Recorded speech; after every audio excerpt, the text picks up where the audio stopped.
Answers में match कर लो, यही आ रहा है आंसर, यही आंसर आ रहा है। बुक है, चेक करो। Question number 8।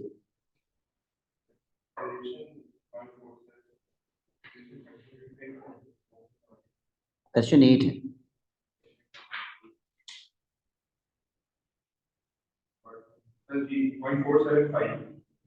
ठीक है, 0.475। असल में ये वाला आंसर जो है वो हमने कम एक्यूरेट लिखा था, 1.43। ये हमें ज्यादा एक्यूरेट लिखना चाहिए था ताकि हमारा फाइनल आंसर भी ज्यादा एक्यूरेट आए।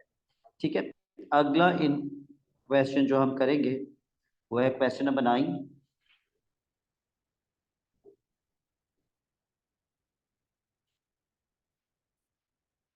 ठीक से पढ़ोगे, इसमें थोड़ी सी काइनेमैटिक्स की नॉलेज भी यूज होगी।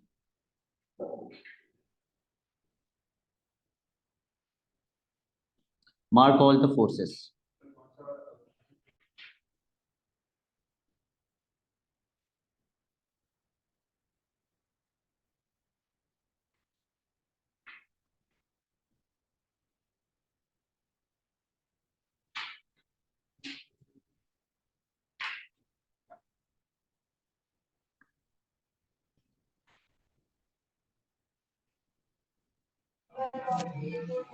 क्या हुआ? हाँ,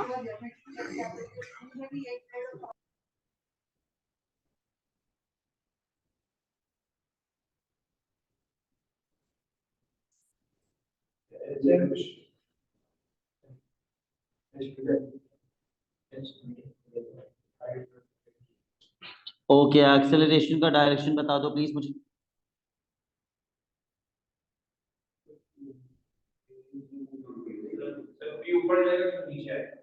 कैसे बता?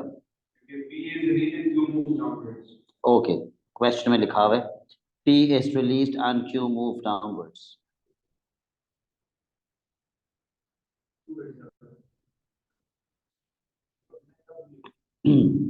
Figure 2 shows the velocity time graph for P while Q is moving downwards or is at rest on the ground. तो ये ग्राफ P का है या Q का है? फॉर P, ये P का ग्राफ है। ऑब्वियसली P की स्पीड पहले बढ़ेगी, उसके बाद कम होके कितनी हो जाएगी? 0। और फिर ये भी कुछ है, पता नहीं क्या है। Okay, find the value of h। It has something to do with this.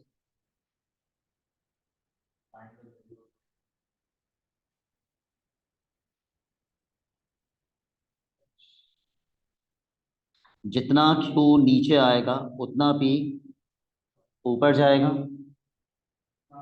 इस ग्राफ में एक वेलोसिटी टाइम ग्राफ से डिस्टेंस कैसे मिलता है? वेलोसिटी टाइम ग्राफ से डिस्टेंस कैसे मिलता है? ग्रेडियंट से एक्सेलरेशन मिलती है। वेलोसिटी टाइम ग्राफ से एरिया। एरिया, वो कौन सा एरिया है इस ग्राफ के अंदर जिससे मुझे ये वाला डिस्टेंस मिल जाएगा? With a reason I want the answer.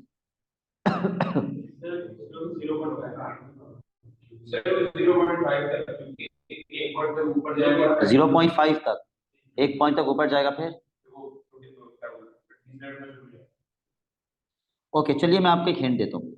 जब ये ग्राउंड पे पहुंचेगा, जितना ये नीचे जाएगा उतना ये ऊपर जाएगा, और जैसे ही ये ग्राउंड को हिट करेगा पी पे क्या अफेक्ट आएगा? टेंशन खत्म होगी, और पी पे क्या अफेक्ट आएगा? पी उछल के, पी पे एक जर्क आएगा, ये उछल के ऊपर जाएगा यहां तक, और यहां जाकर इसकी वेलोसिटी कितनी हो जाएगी? 0। यहां पे जाके इसकी वेलोसिटी 0 हो जाएगी। ओके, वो ये वाला एरिया है जहां वेलोसिटी 0 हो गई। ये कौन सा एरिया है? पी डैश से लेके पी डबल डैश, ये वो वाला एरिया है। तो फिर ये कौन सा एरिया है? पी डैश तक का, बिल्कुल सही। ये वो डिस्टेंस है, जितना क्यू नीचे जाएगा उतना पी ऊपर जाएगा। P dash half into base into height, half into base into height area of triangle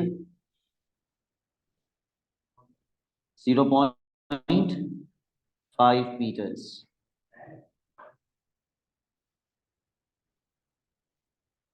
Next part. Find the value of m and also find the tension in the string. Normally pulley के अंदर हम दो चीजें क्या निकाल रहे होते थे साइमल्टेनियसली सॉल्व करके, टेंशन और एक्सेलरेशन। यहां पे मुझे एक्सेलरेशन डायरेक्टली मिल जाएगी, कैसे? इस ग्राफ के ग्रेडियंट से। तो एक्सेलरेशन तो आप ग्रेडियंट से निकाल लीजिए directly.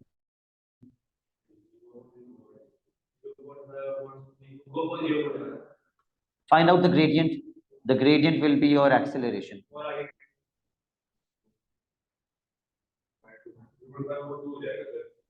2 upon 0.5. y2 minus y1 upon x2 minus x1. तो एक्सेलरेशन हो गई 4।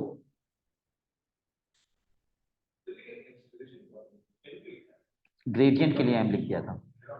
नहीं नहीं, मास वाला m नहीं है, ग्रेडियंट वाला m है। Now let's make equations. पहले किस पॉइंट पे बनाए? आपकी मर्जी, मुझे बता दीजिए। इक्वेशंस बनाएंगे ना आप। चलो पहले p पे बनाते हैं। अपवर्ड माइनस डाउनवर्ड या downward minus upward? upward minus downward. Upward force is T, downward is mg is equals to ma.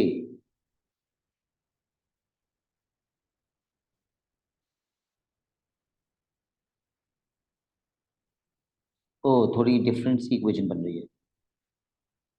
T is equals to 14m आ रही है मेरे पास, क्योंकि g की जगह पे 10 लिख देंगे ना। g की जगह पे तो हम 10 लिख देंगे।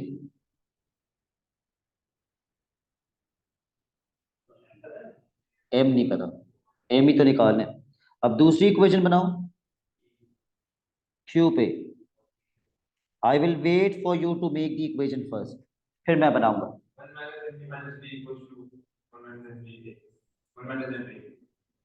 यस। अब हम downward minus upward equals to M A करेंगे।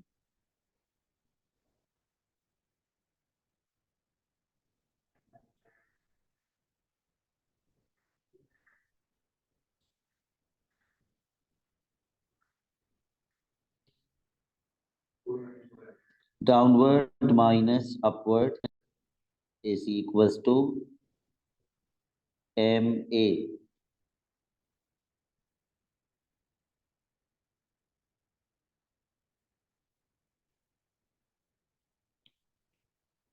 जी की जगह अगर हम 10 पुट कर दें, 10 minus 10m minus T is equals to acceleration की जगह पे 4,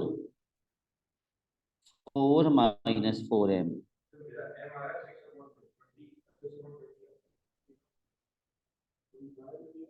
6 minus 6m is equals to T. ये मेरी दूसरी इक्वेशन बन रही है। पहले मुझे कंफर्म करो दूसरी इक्वेशन ये आ रही है या नहीं। ठीक है, साइमल्टेनियसली कर दो। m is equals to 0.3।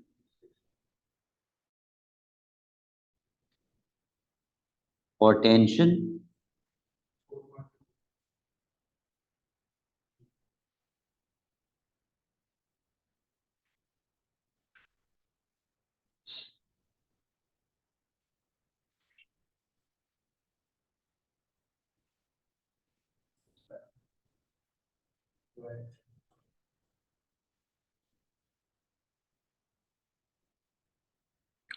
Akbar, आपकी ये वैल्यूज आ रही हैं मास और टेंशन की?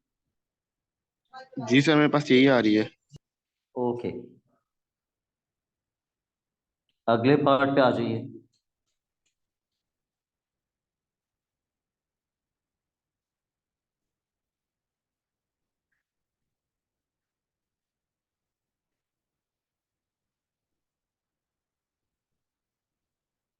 अब सारा सिनारियो आपको पता होना चाहिए। जब क्यू ग्राउंड को हिट करेगा तो पी यहाँ पहुंच चुका होगा, उसके बाद पी उछलेगा और पी डैश पे। जब वो यहाँ पहुंचेगा तो ग्राफ में वो ये वाला एरिया है जहां वेलोसिटी कितनी हो गई, 0। तो अगर मैं यहां तक का एरिया निकालूंगा तो मुझे यहां से यहां तक का क्या मिल जाएगा। ओके, मैं दोबारा पूछता हूँ, अगर मैं यहां तक का एरिया निकालूंगा तो मुझे यहां से लेके यहां तक का पी डबल डैश तक का क्या मिल जाएगा, एरिया, डिस्टेंस। डिस्टेंस मिल जाएगा यहां से यहां तक का। नहीं मिलेगा, मिल जाएगा ना। उसके बाद ये वापस नीचे आएगा और यहाँ पे कहीं आके वो रुक जाएगा। String will become taught again, लिखा हुआ है ना, until string string becomes taught again. Taught का मतलब दोबारा टाइट हो जाएगी स्ट्रिंग, वो उछल के ऊपर जाएगा, उसकी वेलोसिटी 0 हो जाएगी, फिर वापस नीचे आ जाएगा थोड़ा सा, स्ट्रिंग दोबारा से टाइट हो जाएगी। पूछा क्या है उसने, टोटल टाइम। डिस्टेंस तो आप निकाल सकते हैं एरिया से, टाइम आप कैसे निकालेंगे, इक्वेशन ऑफ मोशन से।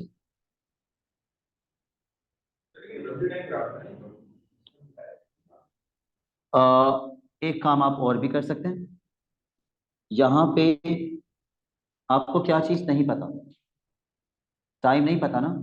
इस पॉइंट पे जब वेलोसिटी 0 होगी, क्या हम ये वाला टाइम निकाल सकते हैं, पी पी से पी डबल डैश। उसे जब पी डैश से उछल के ये ऊपर जाएगा पी डबल डैश तक, कौन सी फोर्स खत्म हो चुकी है, टेंशन। एक्सेलरेशन उस वक्त कितनी होगी उसे, कितनी होगी, फ्री फॉल है ये, क्योंकि आपने प्रीवियस क्लासेस मिस किए हैं ना, तो आपको ये ठीक से समझ में नहीं आ रहा। एक्सेलरेशन उस वक्त -10 होगी, ग्रेविटी खींच रही होगी और कुछ है ही नहीं, फ्रिक्शन थोड़ी हो सकती है हवा के अंदर, ठीक है। तो एक्सेलरेशन उस वक्त -10 होगी। तो जो क्यू की फाइनल वेलोसिटी होगी, जो कि कितनी है, ग्राफ से, तो वो अब पी डैश पे इनिशियल वेलोसिटी बन जाएगी। इनिशियल वेलोसिटी कितनी हो जाएगी, 2, final 0, acceleration -10। Can you not find out the time, v is equal to u plus 80। Time निकालो मुझे कितना टाइम लगेगा पी डैश से पी डबल डैश तक जाने में।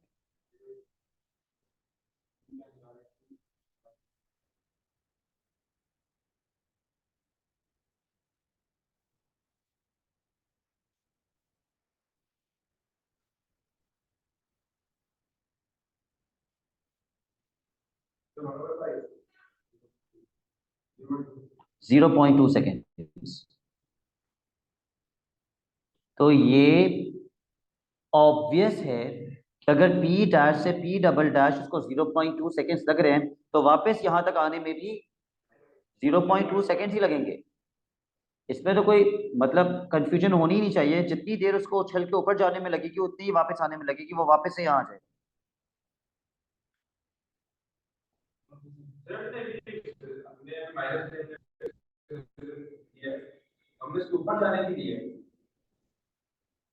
क्या चीज, हाँ, ऊपर जाते वक्त -10 लिया है, बिल्कुल अगेंस्ट ग्रेविटी जा रहे हैं ना ऊपर, ग्रेविटी नीचे खींच रही है, तो ऊपर जा रहा होगा तो डिसेलरेट कर रहा होगा, एक्सेलरेट, तो -10 ग्रेविटी खींच रही है। Acceleration due to gravity is constant -10 unless there is any air resistance.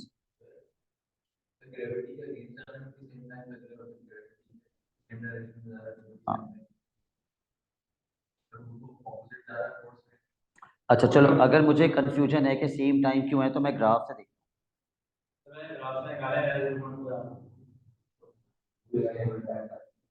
हम ग्राफ से कंफर्म करते हैं। चलो, ये टाइम हमने कितना निकाला है, ये टाइम हमने कितना निकाला है, उसैद हैज अ पॉइंट कि अगर ऊपर जाते वक्त वो ग्रेविटी के अगेंस्ट जा रहे हैं -10, नीचे आते वक्त तो वो टूवर्ड्स ग्रेविटी आ रहे हैं, तो नीचे आते वक्त टाइम कम लगना चाहिए, ऊपर जाते वक्त ज्यादा लगना चाहिए, ठीक है। तो हम कंफर्म कर लेते हैं, यहाँ पे हमारी ग्राफ के अंदर टाइम आया था, आपने मुझे बताया कितना, 0.2, 0.2, 0, और आखिरी कोऑर्डिनेट मुझे नहीं पता कितना है t, I don't know the time but I know the y coordinate -2। ये तीनों पॉइंट्स क्या हैं? कोलिनियर। तो मैं कोलिनियर की प्रॉपर्टी लगा देता हूं, gradient of A B is equal to gradient of A C. मुझे टी मिल जाएगा। ए बी का ग्रेडियंट निकालो, y2 minus y1 upon x2 minus x1 करके।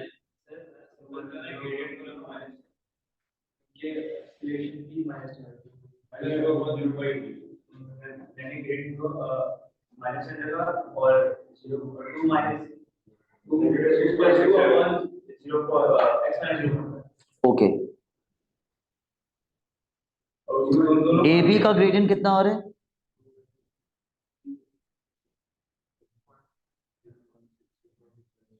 नेगेटिव नहीं आ रहा, it should be negative, negative gradient वाली लाइन है।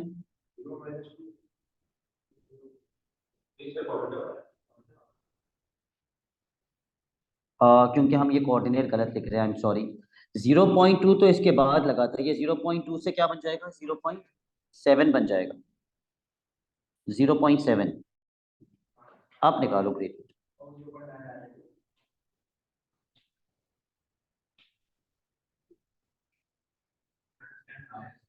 -10 आ रहा है, ऑब्वियसली -10 ही आना चाहिए क्योंकि वो अगेंस्ट ग्रेविटी जा रहा था।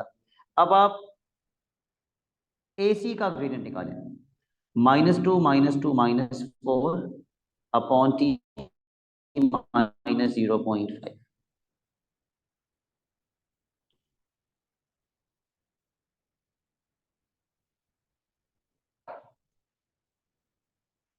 कितना आ रहा है t?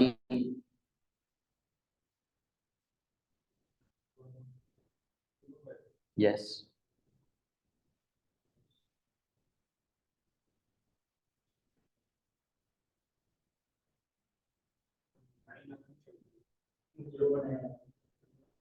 जीरो पॉइंट 9 आ रहा है।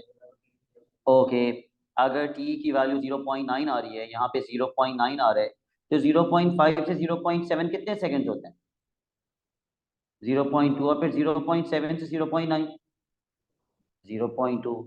तो ग्राफिकली भी ये कंफर्म हो गया, ग्राफिकली भी ये कंफर्म हो गया कि उतना ही टाइम लग रहा है। अब now coming back to says concept कि सर अगर एक पॉइंट को ए डैश से ए डबल डैश तक जाने में 0.2 सेकेंड्स लग रहे हैं, जब एक्सेलरेशन -10 थी, वो अगेंस्ट द ग्रेविटी जा रहा था, तो वापस आने में जब एक्सेलरेशन +10 है तो टाइम तो बहुत कम लगना चाहिए, एक्सेलरेशन बहुत ज्यादा है। लेकिन एक फर्क है, यहां पर उसकी वेलोसिटी कितनी थी? 0। अब वो 0 से वेलोसिटी इंक्रीज होना स्टार्ट हुई है उसकी, जबकि ए डैश यहां पे उसके पास ठीक ठाक वेलोसिटी थी। वो वेलोसिटी कम करके 0 करने में जितना टाइम लगेगा, 0 से बढ़ाने में उतना ही टाइम लगेगा। So this is the logic. I hope आपको समझ में आया मैं क्या समझाना चाह रहा हूँ। ओके, तो again what was the question? We always forgot the question. Total time कितना लगा उसको, कहां से लेके कहां तक? जब से पी को रिलीज किया था, तो जब पी को रिलीज किया तो पी गया पी डैश तक। क्या उसका टाइम हमें पता है? बिल्कुल पता है। कितना सेकंड है? ग्राफ में लिखा हुआ है 0.5, फिर 0.5 के बाद 0.2, और फिर 0.2 के बाद 0.2 और, तो ये टोटल टाइम कितना हो गया? 0.5 प्लस 0.2 प्लस 0.2, 0.9 सेकेंड्स, ये टोटल टाइम हो गया 0.9 सेकेंड्स।